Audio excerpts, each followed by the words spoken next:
Thank you to RoboQuest for sponsoring this video. The game has hit 1.0 over on Steam, Xbox Game Pass, and Epic Game Store. There's a demo for you to try over on Steam, and it's apparently 20% off, so that's pretty cool. Yeah, RoboQuest, a name I would have expected to see on a RogueQuest parody like 10 years ago. Just in time for TF2's Man vs. Machine update. And just like those queue times back at launch, it feels like it's been a while since I've seen anything about this game. And as I found out the hard way, that's totally my fault.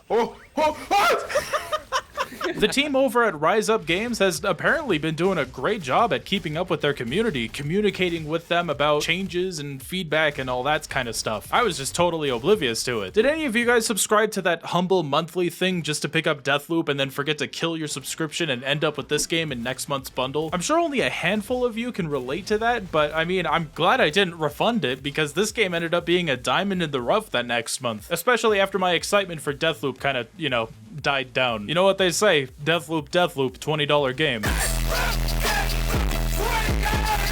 RoboQuest is another Doom-inspired FPS roguelite, which is something that I've heard a million times before, and honestly, probably wouldn't have picked up if it wasn't for the great reviews that I saw for this game. Sure, it looked beautiful, it looked stunning, I love the art style, but I mean, another FPS roguelite. There's so many of those, okay? But this one was really special, and I felt this way about it before I even played Deadlink, which shattered my expectations for the subgenre of a subgenre. It was really damn good from what I played, all about 4 hours of it. But that wasn't because it was bad, it was just because it was another early access game that I figured I'd just come back to later once it was done. But if you're watching this the day that I uploaded it, it's been about 4 days since the game hit 1.0, and it's probably the best FPS roguelite I've played, if not a very close second to Deadlink, or just one of the best roguelites I've ever played, full stop. Sure, at first glance, it does really look like baby's first Doom game. A family-friendly Doom clone that you can give to your cousin who has strict religious parents like a modern-day Chex Quest. Hello, I was that kid. No, not that Chex Quest. This one isn't trying to sell me cereal. Not yet. I'd actually consider buying RoboQuest cereal now that I think about it. My point is, this sort of family-friendly aesthetic doesn't usually come with the best quality when it comes to video games. Absolutely worst example is like shovelware. This is not the case. This game is made with a lot of love and attention. I'd go as far to say that some of the first-person weapon animations are better than some AAA studios. I just love seeing how everything moves and clicks into place with that subtle little bit of head bobbing with the animation. It just all adds so much, and that's not a small feat because there's a ton of weapons here. So many different handguns, shotguns, carbines, sniper rifles, throwing knives, throwing hatchets, chainsaws, blunderbusses for some reason. Tons of tools at our Robo's expense that are given to us basically at random. And I guess if I'm gonna take this any further, I'm gonna need to start at the beginning. In the far-off year of 2750, the world has been taken over by a bunch of robots run by a rogue AI, and that's really all you need. We play as Robo, an exile from the AI's armies that's found and repaired by our small child human companion, Max, and now we go on expeditions together to find resources and intel to, take down the evil robots. Robo will eventually crash and burn, but that's the name of the game. Go in, gather as much as you can, come back to home base, and have Max fix you right up with some upgrades. Lather, rinse, repeat until the world is saved. It's cute. It's like if Bumblebee took place in a Pokemon apocalyptic future. Wow, I gotta go change something. For a good while, a lot of your runs are going to be starting off in the canyons, where you make your way up to the oasis, and then up to the fields, which is exactly where my parents said my goldfish is going because this is where a lot of my runs went to die. But once you make it far enough, you'll be collecting keys to open up new routes that take you across completely different biomes and levels. From the ruins that introduce you to barrier generators, shielding every bot nearby until you take it out, conveniently pointed to by these little nipples sticking out of these shields that they have, or the quarry, which gives you a unique 3-digit code at the very beginning of it back in the canyon, so that you can use it on this keypad that you find in this orange spot on the minimap, that now for every repeat playthrough that you do will give you a level up whenever you visit this area. Oh, also the door up there takes you to a corrupted zone. I didn't know that until basically the very end of my time with the game. It's kind of hard to get up there with your default equipment. More on that in a minute. I played almost predominantly on hard up until the very end. On top of enemies being more tanky and you more squishy, hard also gives you an extra wrench per level completed that you can spend on base upgrades to improve your future runs. And man, judging from how I remember these upgrades being about a year ago, these have been through hell. I swear that I remember there being an upgrade that let you have up to 3 weapons at one time, but that's just not in the game anymore. A change that I'd only really be okay with as long as the rest of the game was balanced, so not make you feel like you need that 3rd weapon. Sure, I want a 3rd weapon, of course I do, but I think that they accomplished that balancing act. Side note, I can't imagine the amount of QA and focus testing that they had to manage to pull this off. Movement is a bit slower than you'd expect from a game like this, but I mean, you're not exactly playing as V1 here. Robo's a thick motherfucker who deals a decent amount of damage by landing on folks' head like a goddamn Goomba stomp. He needs a lot of room for his schmovement, but he's still mobile enough to get around with full mid-air control, letting you dodge projectiles that you see coming towards you. There is a sprint and a slide that I really only found useful outside of combat, moving from room to room or doing these little corruption obstacle courses to get another roll for some loot. But let's be honest, once you get the upgrade that makes it so that energy cells almost always drop from these, you're gonna be going for that most of the time unless you get a really good drop. Yeah, it's one of those kind of games, but it never really bothered me here. Energy cells are basically your mid-run currency. You don't keep any of them in between your attempts and use them to buy new weapons, perks, re-roll said perks, or even just get flat upgrades for your weapons, increasing their damage or fire rate. Though you can't upgrade a common weapon into a rare or a higher tier weapon. So if you really want to min-max it, wait until you get one of those blue, purple, or even orange drops before you start upgrading them. I don't recommend doing that though, because you're probably not going to find any of those until you're way later in the game. It's going to take you,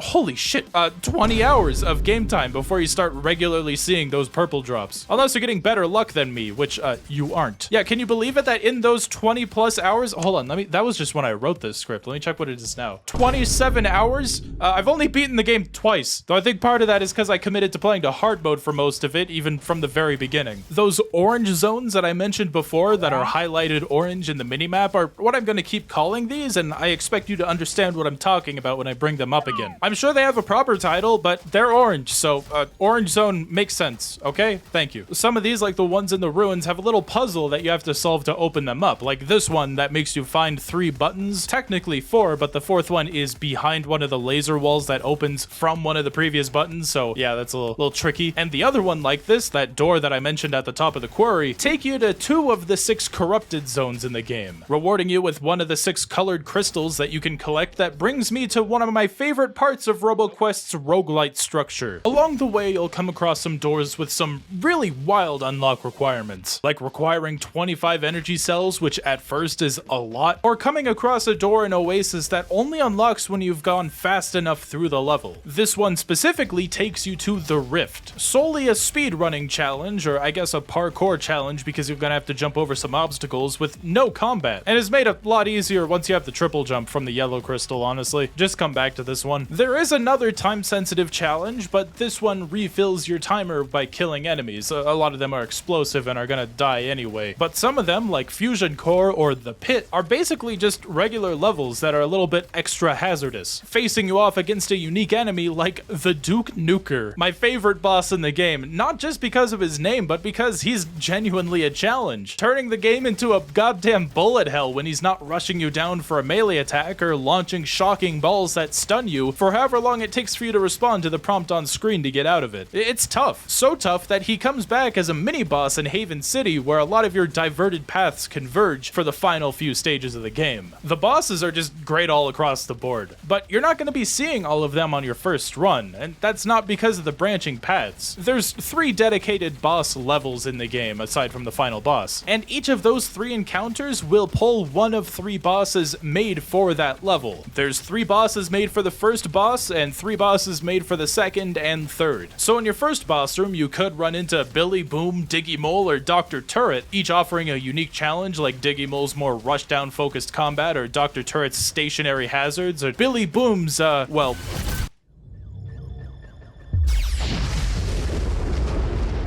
That is goddamn hilarious. He has a switch on his back that he raises like he's adjusting his glasses, and you actually have to interact with it, like walk up to it and press E to stop the self-destruct. It's so novel. It's adorable. I love it. Later on, you'll come across the Judge Ball, Beetle Royale, Uncle Jim. Oh, I love all of them so much. There's so much charm and love put into these. Just look at Uncle Jim. Look at how happy he is going upstairs in his little wheelchair elevator thing. Just don't fall. Don't let anyone tell you that you can actually jump through the bottom of these platforms that you have to ride to get to the top, though I guess you won't really know that until you get like the jetpack and shit like that. You do get a triple jump like I mentioned before, but also a government mandated grapple hook because no game is allowed to exist without one, and I have no problem with that. Though you won't be able to get this until you've unlocked all 6 crystals and revisit Haven City. It's worth it though, I promise. But my favorite is this Mario Brothers 2 style crouch jump where you store it up for a second, wait for that audio cue, and then just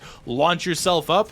Yeah, I got it by giving a small robot a hug. That's pretty cool. Friendship always wins. Combine that with the jetpack later on that you get by completing all these little side quests in Haven City, and you become just a walking all-terrain tank, which I'm absolutely confident in now is just the point of this game. Yeah, sure, your mobility isn't exactly on par with Ultra Kill, I mentioned that earlier, but just play the game enough and you realize that that's how it's supposed to feel. Maybe a better example is like Halo Infinite or something Halo-y. That might actually be why they decided to go with an unlimited ammo count, though still requiring you to reload sometimes. Like a lot of these other retro-inspired shooters that have reloading, it does also have pocket reloading, passively reloading it when you're swapped away from it for a couple seconds, which you can also find upgrades for along the way. So you're not going to be quick swapping every shot to maximize DPS like in something like Doom, but emptying a magazine for one of your strong guns, swapping it over to just bide time until it's reloaded passively is a good way to just keep the barrage of damage going, and it's crazy fun to get the hang of. My personal favorite weapon combination in my time playing this was the Totally Not Op from Counter-Strike and the Behemoth shotgun. Both weapons that I think complemented the engineer class really well. Yeah, there's classes here. Of course there's other classes. What'd you expect? There's 6 of them total, each of them having their own primary and secondary abilities, as well as a passive. A lot of these, I was admittedly late to the party when it came to understanding because I didn't understand a lot of the terms that they used. I think that's kind of my biggest critique against RoboQuest, is that there's a lot of information given to the player that I just had no idea what it meant until hours in playing. Maybe it's something about the font that they used on the white background, just something about it makes it hard for me to comprehend what I'm reading. I don't know. It just kind of throws information at you and expects you to figure it out. But I did. This is something that normally I'd dock some points off of for, but because it's a roguelite and you're going to be doing a lot of the same shit over and over anyway, I'll give it a bit of slack. Guardian, your starting class, comes with a full invulnerability bubble that lasts for about 3 seconds, which sure isn't a lot, but you could toggle it on and off without, needing to dedicate to the full thing. It's not comparable, but I was kind of using it the same way I would the armor lock in Halo Reach. He's a lot of fun, I just didn't spend that much time with him because I didn't realize back in the moment that his melee smash is actually his secondary unique ability and drops guaranteed health when using it to kill enemies. In retrospect, I feel like this is a deliberate way to make us Doom Eternal simps feel right at home with our starting character, rewarding that aggressive in-your-face combat. I unlocked the Ranger first by finding this javelin in the Oasis. He's got 2 of them to throw that take a while to recharge, but can instantly be replenished by walking over them in the field. There's plenty of examples like this in video games, but the first one that came to my head was Captain America's shield in the original Marvel vs. Capcom. Yeah, can you believe that feature was missing from MVC Infinite? Yeah, that was the only thing holding it back. That's it. Only that. I remember the Ranger's cloak ability originally belonging to Ranger, which is kind of weird for me to get used to. I think that the cloak complemented Recon's knife really well, but now they're just totally different. Instead, the purple class has this sort of Dishonored style blink move. Hey, have I ever told you what my favorite Dishonored game is?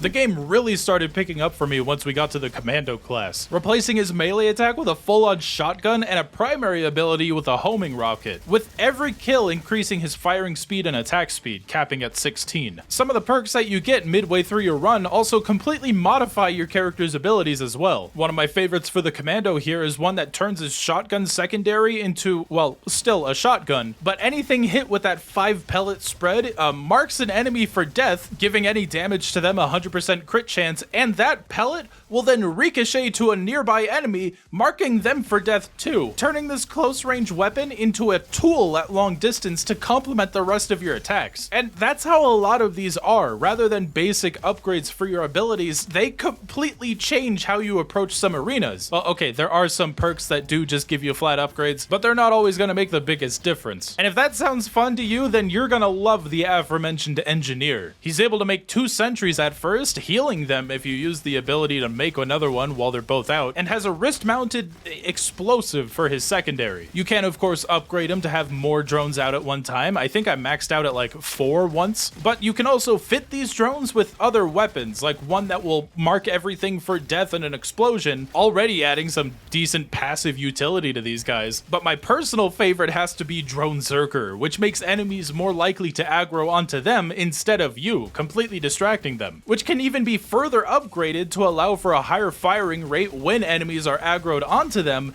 and is complemented beautifully by the target protocol perk, forcing a drone to fire onto whatever enemy you hit with that explosive secondary, and even granting them a 15% firing speed bonus. This is the moment that I kind of fell in love with RoboQuest, just playing it on my own time, completely outside of working on this video. It's so much fun. I love how everything comes together here, separating itself from the rest of the boom shooter, Fortnite, roguelite genre. In my opinion, both of them are oversaturated to hell right now, but when you have these roguelite elements that don't detract from your skill, but rather complement it, reworking how you approach the game rather than just simply giving you a fighting chance, like in another FPS roguelite that I really enjoy, BPM, beats per minute. Great game, really poorly balanced in my opinion. It ends up creating something really special that kind of makes me look at these two subgenres, or rather a genre within a genre, in a much more apologetic light. And that's not even without touching on the element system, which I've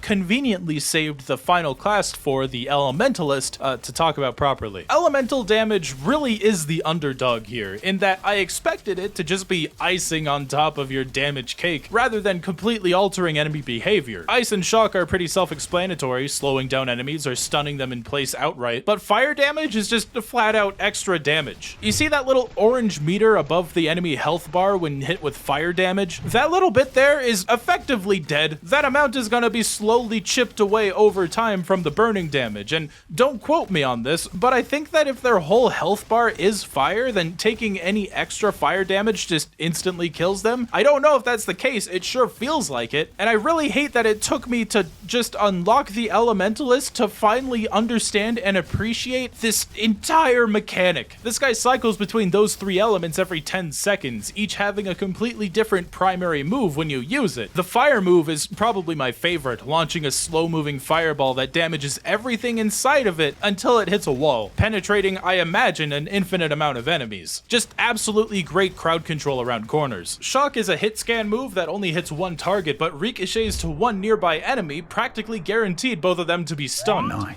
Better for knocking out a couple of big enemies, but not as effective as the shotgun effect of the ice, not to be mistaken with shotgun ice, also basically guaranteeing a status effect for everything hit by it, but great for focusing on one specific large enemy. They're all really useful, very versatile, and if one of these is your favorite style of attack, regardless of the element, you can just have it upgraded so that all of your elemental primary attacks use that same style of attack. So you can have ice fireballs or shock fireballs, I guess not fireballs, just balls, in the same vein as the fire primary across both elements. Or using chain lightning. Yeah, you could use chain ice-ning. I don't know. It's really cool. It's a lot of fun. Though once my crash course on elemental damage was wrapped up, I actually went back to engineer, taking advantage of this elemental status bonus effect to pay more attention to the rarer weapon perks that I was picking up, basically re-rolling any weapon I had to make sure that they both had the same elemental perk on them. Originally shock, when I thought that that would be better for dealing with large crowds, and I think that it definitely was, but once I got better at the game and got literally every upgrade that you could in the base station, running fire damage on basically everything that I had if I could. During the course of working on this project, I have completed a playthrough on Guardian 1 difficulty, one of the 5 Guardian difficulties that are intended for players who have basically gotten everything in the game. And at this point, it feels almost like a whole other game that the rest of it was just training me for.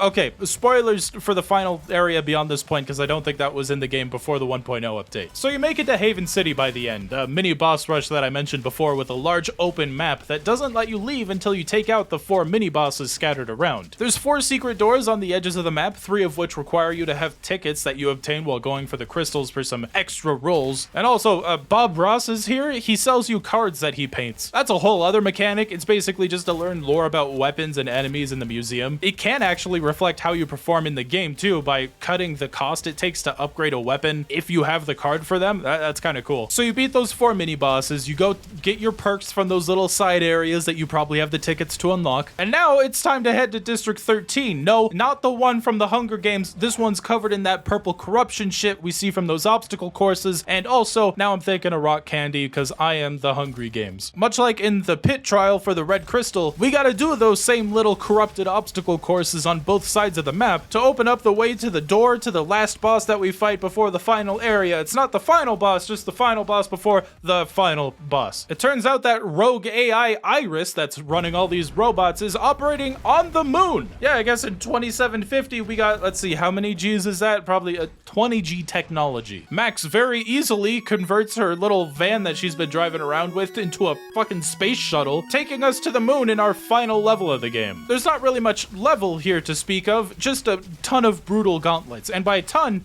I mean 2, but they're really hard. But we can make it easier if we went out of our way for those crystals, reducing the amount of elites that show up, opening a healing room between these 2 gauntlets, disabling the lasers around the arena and even outside of these arenas, stuff like that. It's pretty short outside of Iris herself, but what is there brings gimmicks from across the entire game here in ways that's really gonna test your patience if you're not ready for them, like those shield generators from the ruins and those little bots from Haven City that put a barrier on anything that's nearby them, like a traveling really just, I hate the shields. That's all I'm saying. But regardless, it's a great culmination that I either ace coming out of or lose most of my health of, if not completely die here. But you'll eventually make it to the end. Maybe you'll have enough money to get yourself a little upgrade or 2 before fighting the big guy. But now it's time to face off against this little bastard.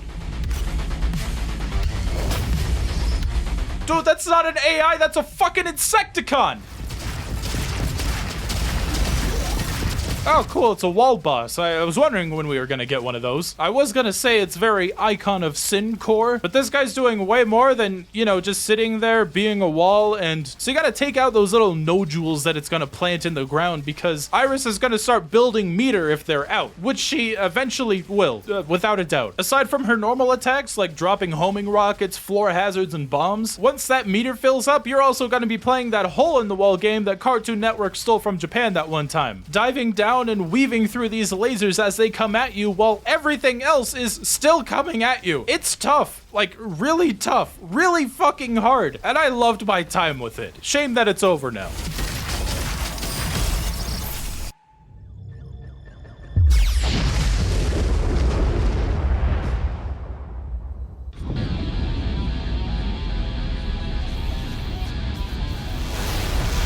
There's a second phase? Of fucking course there's a second phase. What was I thinking? It's not even that much harder, but I mean, you have the main theme from the game blasting off in the background, and it's just fucking awesome. I love this. A great way to cap off this adventure by just having a showdown on the moon. Why not? And also, learning to slide. Sliding by these lasers made it a lot easier, but let's be honest, this guy was just the Dodgeball 2 with a vengeance. A huge, huge vengeance.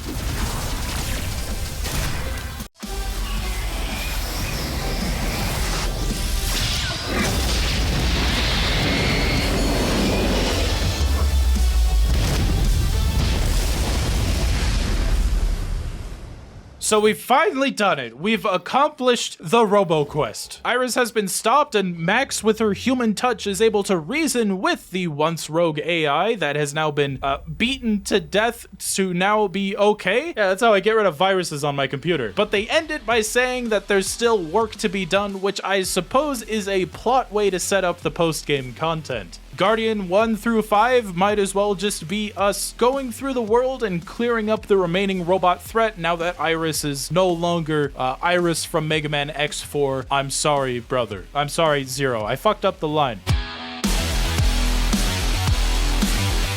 Thanks for watching the video. I really do apologize again for making you wait another video for the Plutonia video, but I promise it is coming. Just give me a bit more time. I'd like to thank our brand new Golden Guys tier members to join. I said that great. The Biggest of Men, Trios, and Fucks for V-Bucks. I love that name. And as always, or at least always going forward as of the last video, I want to thank the Platinum Guys. Just to give you a bit of a refresher, Platinum Guys are shouted out in every video because, I mean, if you're paying me $20 a month, that's the least I can do. Shine Spark, SSG Meathook, Thickless Mage, Stressed Axis 862, and Starry Melody. Thank you so much for your continued and very generous pledging to my content. That's it for me. I'm gonna get back to dooming, and I'll see you guys soon.